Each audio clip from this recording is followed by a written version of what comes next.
Good morning, everybody. Welcome back to Schwab Coaching for our Wednesday edition of Trader Talk in today's market. I am your host, Kevin Horner. It is a chilly morning here in Denver, Colorado, hanging out around 10 degrees. But I am pleased to be with all of you. And this morning, joined by my friend and fellow Schwab coach, Brent Morris. Good morning, Brent. How are you, buddy?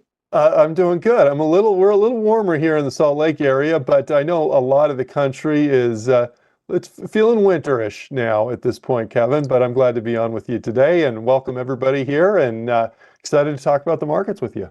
Yeah, so am I. We got plenty to get to, obviously. The market yesterday giving us a little bit of a reversal on the heels of a fantastic Friday and a good start to the week. And yet we didn't really get continuation or follow through in some of these broader indices. So we're going to talk a lot about that. We're certainly going to look at sector action in the market today as well, and some stocks in the news with all of you. So thanks for being here. If you're new here, we are really thankful you're joining us today. Say hi to our friend Cameron May here in chat. He's also a fellow coach.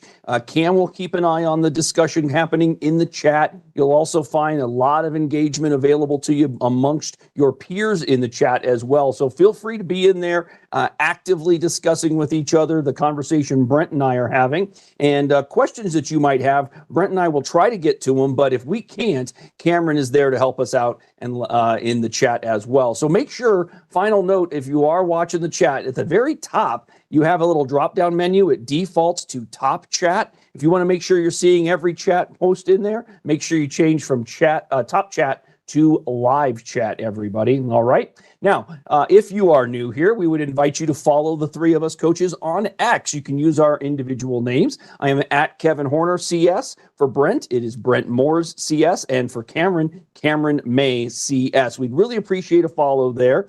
We try to reach out to you there week to week with posts on what to be expecting, what to look for in the markets, and maybe some intriguing charts that are coming up through our normal periodic reviews as well. So great way to get with us outside of class segments. Now, with that, we're going to kick off with a brief disclosure review, and then we're going to get into the meat and potatoes of our discussion today. So first, remember that our conversations here are exclusively informational and educational. What we mean by that is we are not making recommendations nor endorsements for any particular strategy or approach to trading the market. We do talk technical analysis quite a bit in this particular segment. Remember to consider technical analysis complementary in nature to your fundamental research. Simply there, we think you can utilize technical analysis to aid you in making decisions and building your risk parameters, but we encourage you not to base decisions exclusively off technicals. All right, with that in mind, quick look at our agenda. We are here Monday, Tuesday, Wednesday, and Friday for Trader Talk Live, and we do a top-down approach. We start broadly. We're going to look at the major indices, pick on some of those sectors that are maybe providing intriguing charts, and then get to stocks in the news with you all. So plenty to cover, as I like to say. So, Brent, we're going to start with that SPX. Like I mentioned, man, yesterday we had the opportunity for a follow-through move that would have given us a short-term higher high, might have broken what some were hoping for, a little bit of a downtrend line off the peak, and instead we got a rejection, Brent. How are we feeling today? Well, so far not much of a bounce here today. You know, we came into the end of the year after a great 2024, okay, and let's be honest, a pretty good 2023 too. And we didn't really finish the year on a strong note. The Santa Claus rally just kind of never came to fruition there. And so that's the question, is where's the market going to go? And so we had to pull back. Were we going to get a bounce? Well, a little tease maybe a couple days ago, but yesterday, that's a pretty good sized red candle here we had yesterday. We're below our 50-day, we're below our 20-day moving average. And so I'm not filled with New Year's joy here on this one here, Kevin. I don't know where the market's going, but technically I would not say we're real strong right now.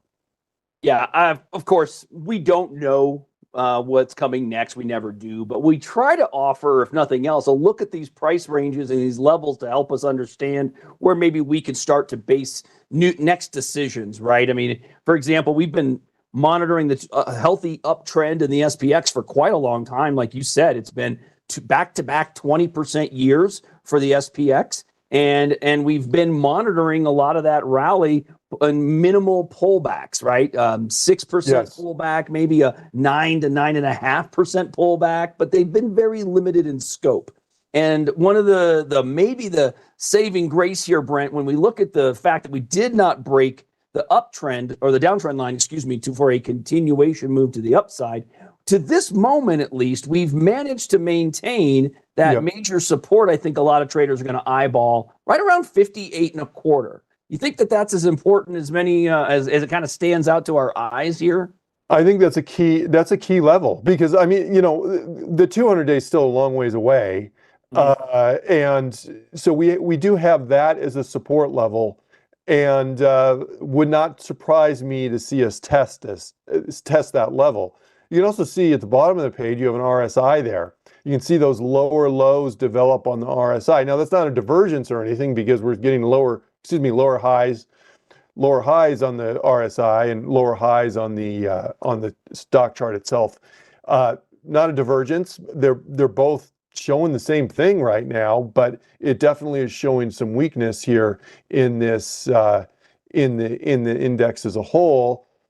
We'll see. We have earnings season coming right up. I think we kick off next week. I don't remember the day here, Kev, but we're going to start to get flooded with corporate earnings, and we're going to have to see how are those earnings going to react? Are they going to stand up to, say, an increasing pressure in the dollar, which makes it tougher for U.S. companies to sell stuff abroad because we've got a very strong dollar. We can look at that later. But my point is, the things that move the market are sometimes economic events, economic reports. Sometimes it's sometimes it's geopolitical stuff. Sometimes it's corporate earnings, and sometimes it's just kind of animal spirits, I guess, here, Kevin. But the corporate earnings are going to really come to the forefront over the next 2-3 weeks.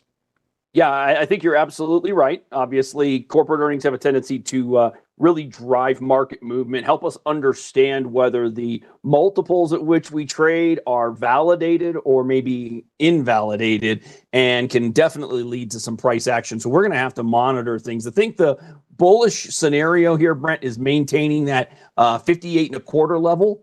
And under 58.25, maybe the next level I drew in, which is about 56.65 or so. It happens to coincide with prior highs. So we had a nice little ascending triangle that we had to get through in here. And once we did, everybody, notice how we started to really trend well from there. Quickly, we used the 20-day moving average for a majority of that move, had a very quick retest of the 50, but really kept it moving. And so, Brent, I think if we are traders on the long side, the bullish side as it relates to the SPX, I think we could absolutely maybe set our risk against some of these levels, meaning simply, if you're not comfortable under 58.25, that becomes a level at which you might lighten up SPX positions in the expectation that you might drift a little lower into that next level of horizontal support. And Brent, if we got there, would you be at all surprised to see that the 200-day, by the time we got there, that was my really next point, well Kevin. lined up with that level? What do you think about that? Exactly. I was thinking of that as my next point, and that is if it drops there in 2 days, no, they won't line up. But if it takes a week or two, then it certainly wouldn't surprise me for that to pull up.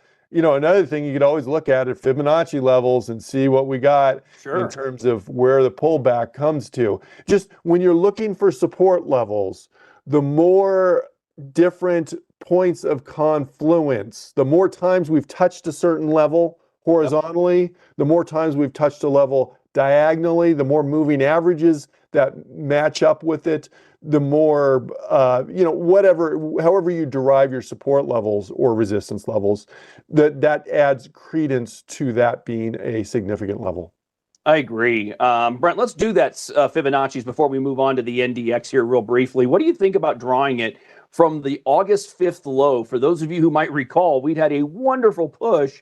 And then in July, we had that so-called unwind of the carry trade, right? And it brought us all the way back to a pretty good low, terrible August 5th open. I thought if we drew it from there to the 6,100 level to which we peaked, we could maybe get some ideas. And yeah, we're right in the vicinity here, right? Between like 38% retracement and maybe the 50% retracement of the entirety of that move. That might very well validate as zone of potential support here. Maybe it looks better instead of a line, Brent, maybe more of like a rectangle, just so we can be a little bit reminded that, hey, not everything happens to the penny, does it?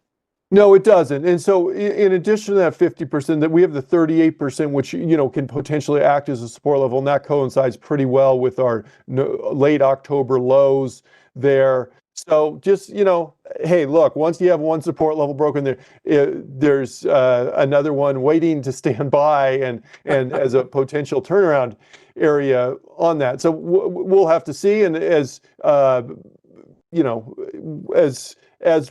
we go, there's certainly news events that may help to move the market as well. And sometimes the market itself is driven by sectors, which we'll talk about in a little bit, but a really strong sector, for example, the IT sector, which is the largest sector out there and tends to have the most influence, that can certainly drive the market up or down.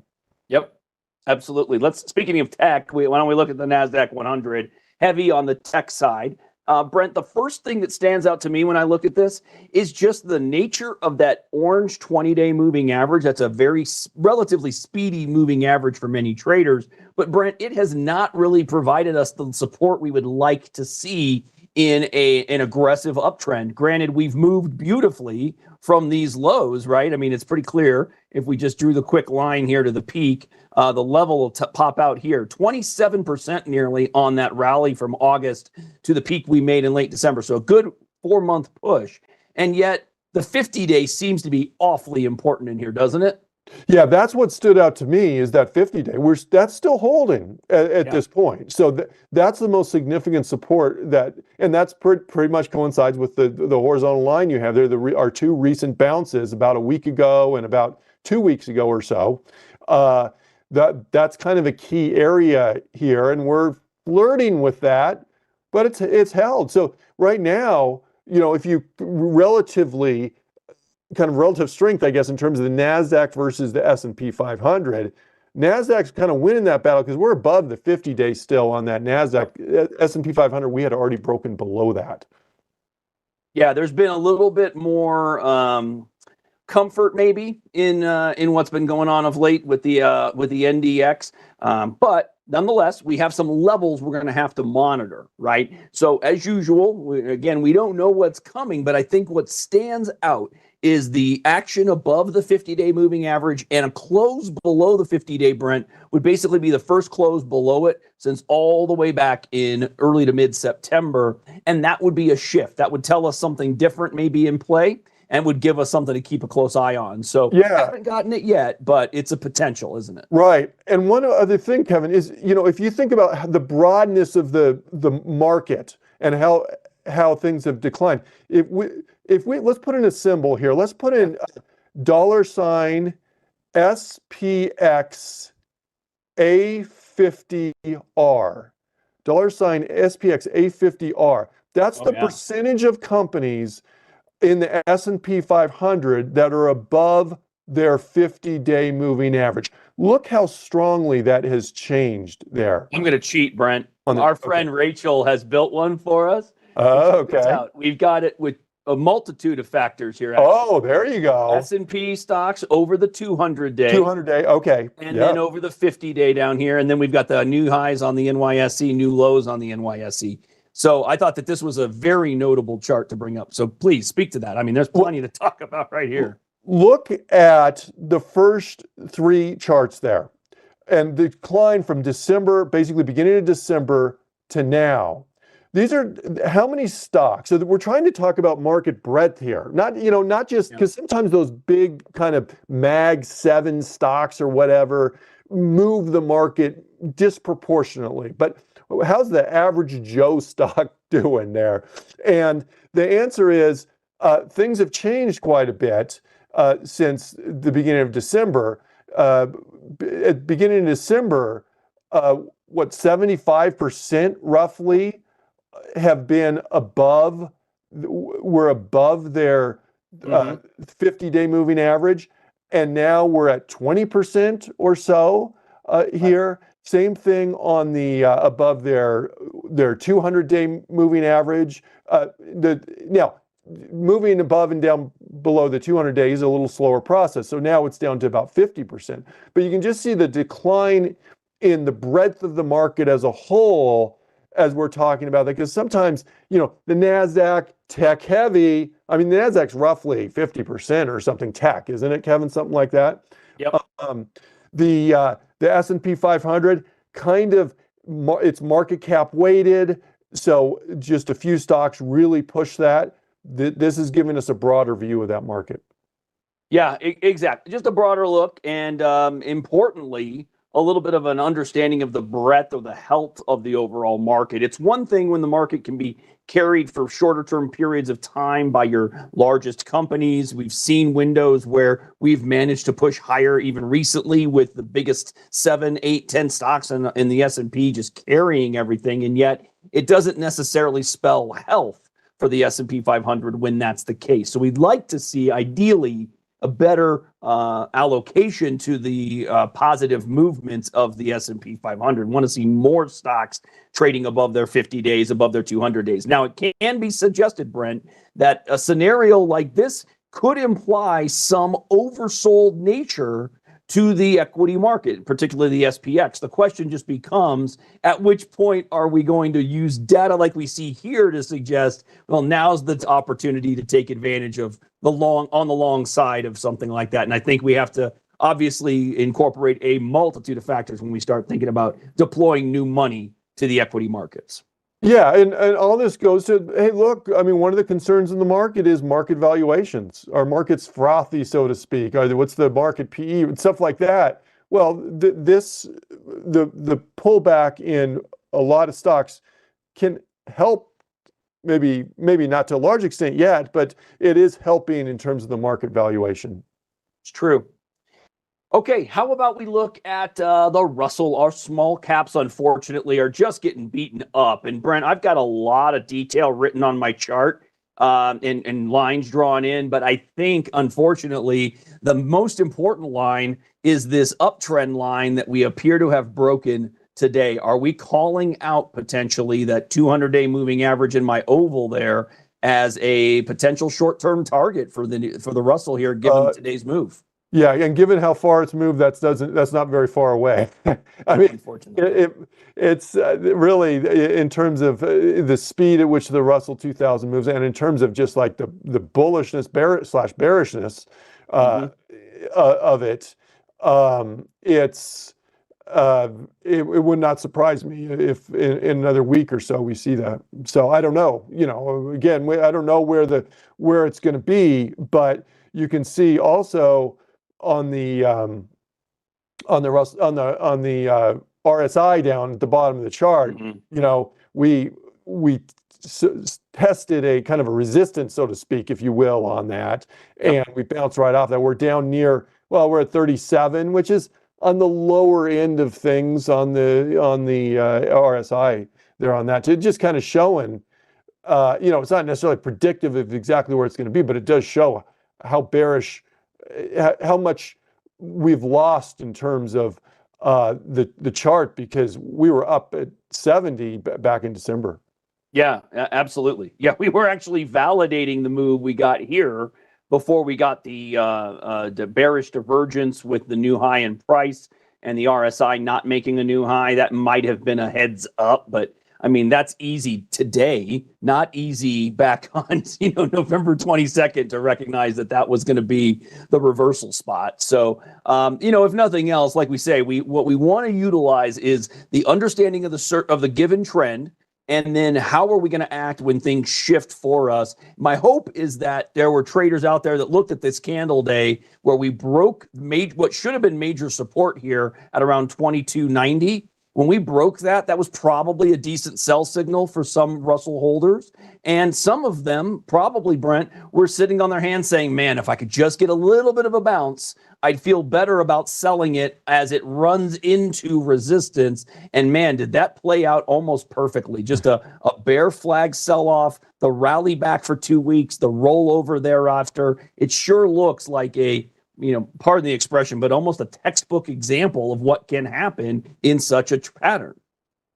Yeah, so that's the reason why you don't wait for a chart pattern to occur before you start to think about where support levels are, where resistance levels are, because if you're going back in time, we had a albeit a volatile, but it was an upward trend that we had from August going into September, October, November, and then even in December, we're starting that pullback at that point in time. You don't know. I mean, that pullback at that point didn't look that different than the pullback that we had in November. So it was at that point you couldn't tell that was going to be the start of a bigger pullback until that really big candle day. That's when that really is like, okay, that broke the trend there. And then, as you mentioned, then you may start thinking about exit points at that point. Yep. All right. So we know that small caps are under pressure. One of the reasons they're probably under a little bit of pressure, Brent, has been the significant continued rally in the 10-year yield. Regardless of the Fed's actions, we continue to see yields popping higher. The Fed has given us cuts twice in the last 4 or 5 months, and we've still managed to see yields the highest they have been since last spring. Likely continues to pressure small caps a little bit here, Brent. And, yesterday we got that JOLTS report that happened to come out right in the middle of this show in particular, and it shifted things a little bit as well on expectations for FOMC rate cuts this year. The market didn't exactly like it, and it kind of led to some of that weakness. What are you watching on yields, on rates, and that kind of stuff? Well, yeah, I mean, yields are, they're up, obviously it goes without saying, but they're up fairly high. They're testing where that high was back in, April time frame, about 4.7%. And those of you who aren't familiar with this chart, this is the TNX. This is the 10-year yield, but you got to move that decimal point over a spot. So when it says 47, it's like 4.7%. Right. But look, this has just gone up and up. And look, you see that low point that we had back in September timeframe, that coincided when the Fed made their largest cut that we've seen in a long time. So kind of weird, because you'd think, well, large cut, this would knock things up. But part of it was like a sell the news type thing. Everybody knew that cut was coming. And then I think over the past few months, people have just kind of come to this realization that we have a rate environment where things likely just they can't go down that much further. The economy's fairly strong, but the inflation rate isn't like, maybe tricky, maybe challenging for us to manage. And so every time we get a data point, such as yesterday with the JOLTS report, where it came in and said, oh, actually, we got quite a few job openings here. And so strong economy, the Fed may not have the luxury of doing as many rate cuts, because this is forward looking, basically. Yep. Do as many rate cuts in 2025 as we had expected, then what we're going to see is that TNX go up. Yep. And man, it has, I mean, if this was an equity chart, if you were looking at this from an equity standpoint, you would just call this a beautiful uptrend working against the 20-day, found support along the 200-day moving average, right when the 50-day crossed it to the upside. And it's just exploded. I mean, this looks like a bull flag that resolved bullishly to the upside. Yeah. We'll see if there's any reason to expect us to get through 4.7. But if this does continue to climb, it can continue to be a bit of a headwind on the U.S. broader market. So we do need to certainly keep an eye on it. It is at a zone of resistance, so we can be hopeful that it gets rejected and pushes lower, and we see some buying of U.S. Treasuries instead of selling U.S. Treasuries, leading to these better yields. So hopefully that's what happens. But as always, we don't really know. Let's have a look at the semis, Brent. We thought we had a breakout move on Monday. And I say breakout because one of my trend lines that I've been monitoring was either through these peaks or through these three back here. And we might still be validating it a little bit, but it's pretty clear that we got rejected nonetheless at around 53.5, 5,400, these same peaks we'd been meeting resistance at previously. Now, we haven't broken down, Brent, but it sure looks like we at least have the makings of decisions that will need to be made as it relates to the SOX here in the near term. Yes. And, if you look at where the SOX is right now, it's basically the same price it was at back in July, I guess, there. There's just kind of this, we've just been kind of mired, I guess, in this sideways channel in a sense. Now we have some higher lows on it and it's not perfect, but look at the moving averages. When you have three moving averages kind of coming together like that and all kind of mostly, especially the longer term, going sideways, that's just kind of showing until we can break above that roughly 5,400 level, I'm a little skeptical that we're going to have much positivity on that until we can show we can actually bust out of that pattern. I don't think you're by any means alone in that assessment, Brent, because we've continually tried.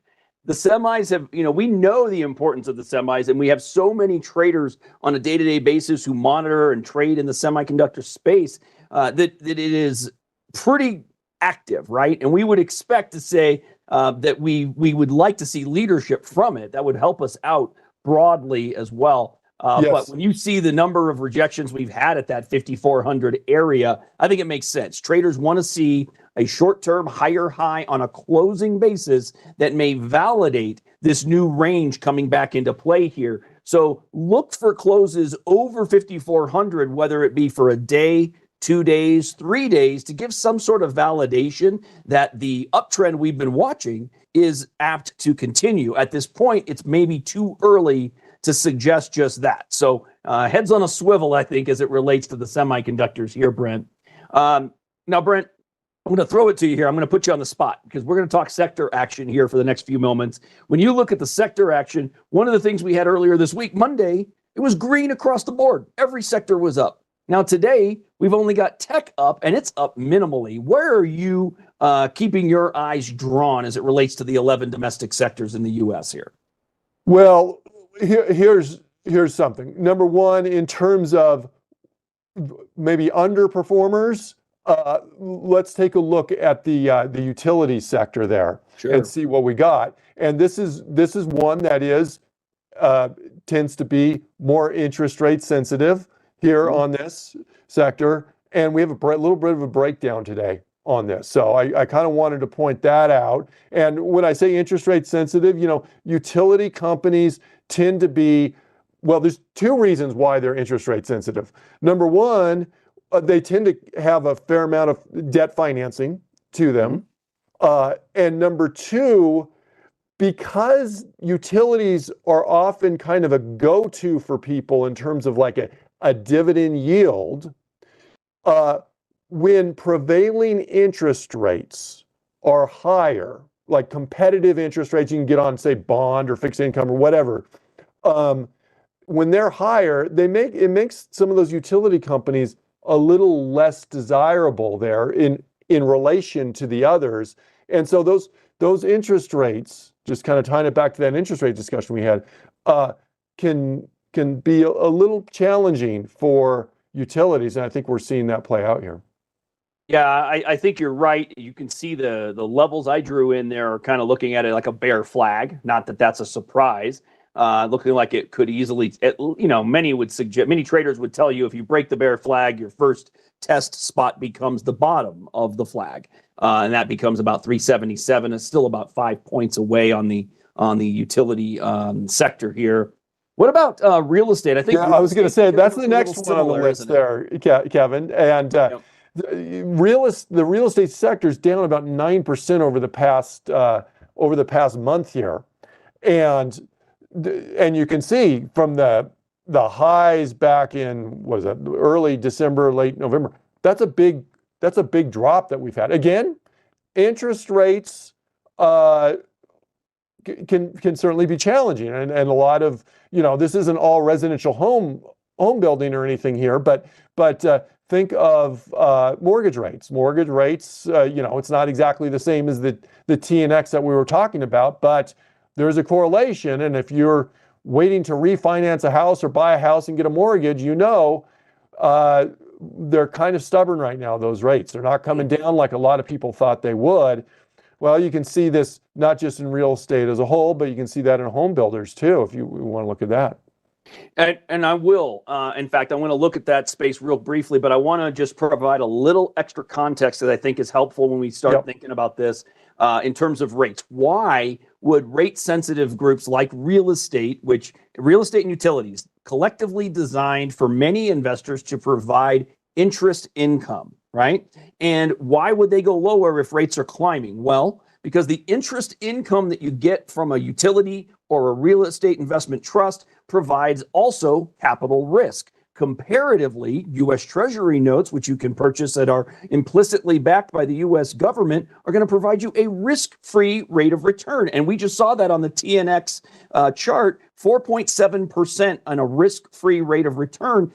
Traders and investors alike look at that and say, why would I take on capital risk with utilities or real estate investment trusts when I can get a implicitly backed by the U.S. government risk-free 4.7% guaranteed 1-year return? A lot of investors are not going to look at the risk balance as beneficial to them. They're just going to stand back and say, I'll take the free money. That's a much more, I say free money, but ultimately a more comfortable approach for many investors, Brent. And I think it's just pointing that out helps us understand the machinations we get in the market movements. That's a huge point, but probably bigger discussion than what we have time for today. Kevin, but that's true across the market spectrum, across these asset classes. It's never just your investment that you're looking at. It's your investment that you're looking at versus the various choices that you have. And for any investment choice, you have what you perceive as the potential returns versus the potential risks of them. And you just got to balance them out, one compared to another. And I think you just brought up a good illustration of that. And I will also point out, James is bringing it up, how with the debt levels that we have in the U.S., do we need to be concerned about it? Certainly something that we have to at least be aware of. And I hopefully I caught myself from saying, backed by the U.S. government does not mean guaranteed. Certainly can't say that. Thank you for bringing that up. You're absolutely right. But historically, that has not been a significant challenge to the U.S., to the Treasury being able to pay that out. So that's the reason we see the balance we see, at least as it relates to these yield-sensitive groups in yield-sensitive sectors. And speaking of, you mentioned the home builders. I thought we could look at that real quick. So I'm just going to use one of these indices, the home construction indice group. Boy, Brent, I mean, we're sitting at a major zone of support. Yeah. But, in the last few weeks, we've had a number of downgrades of many of these home builders. And there's not a whole lot of charts in the home builder space that are going to look fantastic. And I've even got a couple on the notes for today's underlying equities. One of them, a couple that were downgraded, like Lennar, for example, was downgraded by Wolf Research today. And that chart looks just like the home builders, doesn't it? It does. In fact, even worse in a certain extent, because we've actually broken the lows that we had earlier in the year there. So we're treading breaking new ground to the downside here on Lennar. Yeah, so they got downgraded by Wolf to peer perform from outperform. They did not add a new price target, but they lifted the $155 price target they'd had on there. So that seems kind of notable. TD Cowen also lowered or adjusted, I should say, reduced, downgraded. That's the word I'm looking for there on Kimberly Clark today, which is, not in the space, but as a major player for providing much of what goes into building and construction, that's notable as well. They were downgraded to hold from buy, a new target here at 145, which would be about a $20 premium to where it's trading right now. But that's a pretty healthy downtrend according to what I'm seeing here, Brent. Now, obviously, we've got a number of other sectors we could touch on. What do you think? Do you want to get to a couple more sectors that have been maybe calling out to you of late, or do you want to look at the number of the individual equities we definitely have in the news here? We have a bunch of equities. I don't want to run out of time before we start to hit up some of those equities. So why don't we start to look at some of those equities that are sure moving the markets? Well, I hate to do this, but you know what? I like to lead with names that everybody is familiar with. I think I know what you're going for here, Kevin. I'm going to bring up PanW. I'm going to bring up Palo Alto because they were downgraded by BTIG and Deutsche Bank today. Downgrading Palo Alto at Deutsche Bank to hold. Previous target had been buy, or previous had been a buy, excuse me. Price target is at now 190, down from 207. And, you know, Brent, this always annoys me a little bit because I feel like, hey, I appreciate the downgrade, thanks, but why didn't you talk about this when the stock was trading at 200 instead of when it's off 15%?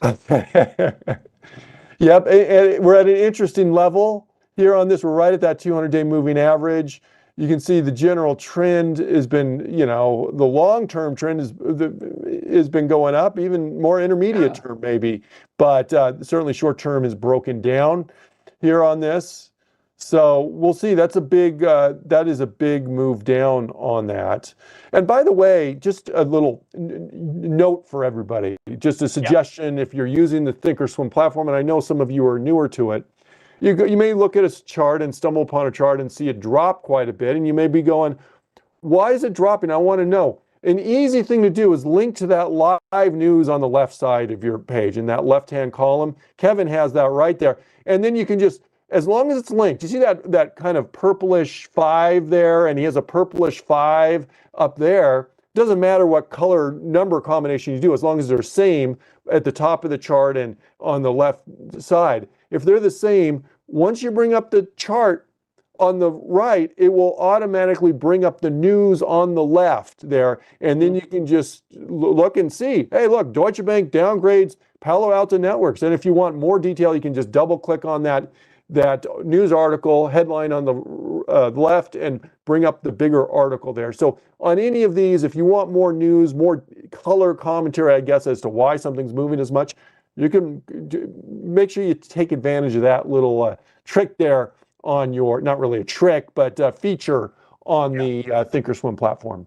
Great call out there. Obviously, here on this channel, the Schwab YouTube coaching channel, Trader Talks as it's called, we do a lot of education as it relates to Thinkorswim desktop and so forth. So if that's something you're looking for, make sure you've bookmarked our page and subscribe to the channel. We want to talk about this platform all the time. Us coaches, for all the classes we host, the majority of them at least, are utilizing the Thinkorswim desktop. So you've got a lot of opportunities to see frequent users doing just that, utilizing the platform, and seeing how we navigate can be kind of helpful in how you might choose to navigate and utilize it going forward.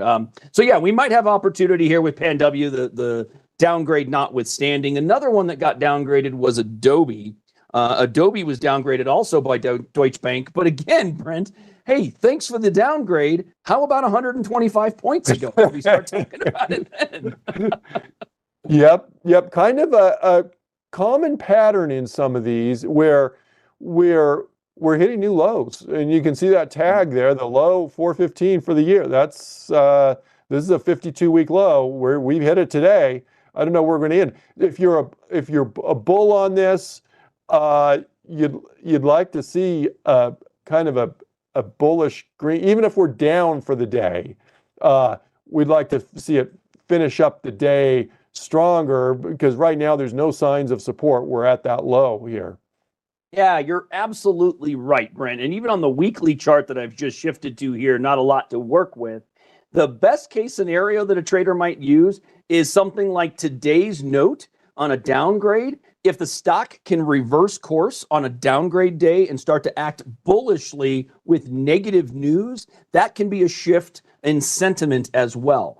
So pay attention to how stocks price action reacts to negativity, especially in the midst of really negative moves already. So if there's a different reaction than should be expected, well, that can be a clue as well, can't it? Yeah, that's kind of showing the negative news has been kind of priced in at that point. And by the way, the same thing works if a stock has been going up for a while and you're getting good news, but the stock is starting to get, some more bearish type candles in there. That's telling you on that stock, that news has kind of been priced in. And that's one way. There's other ways technically you can look at, but that's one way to kind of look for reversals in a stock there.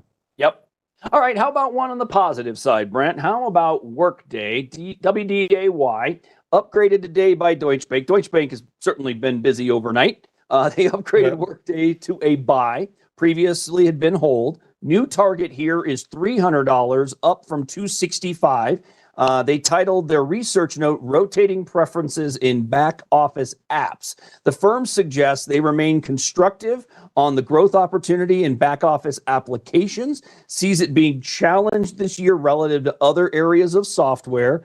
Deutsche Bank added that outside of forced cloud migrations, they expect budget to gravitate to platform vendors that are benefiting from an AI halo effect. As a result, they see limited upside to back office versus front office. So this speaks to a broader theme, I believe here, Brent. But what I noted about the chart is the level that the stock resides at, getting the upgrade yesterday with a nice little tail at the 200-day moving average. Many would tell you there's a bit of support here with prior levels of price action as well. So maybe there is a well-built opportunity from a risk-reward standpoint for the bulls on the heels of such an announcement.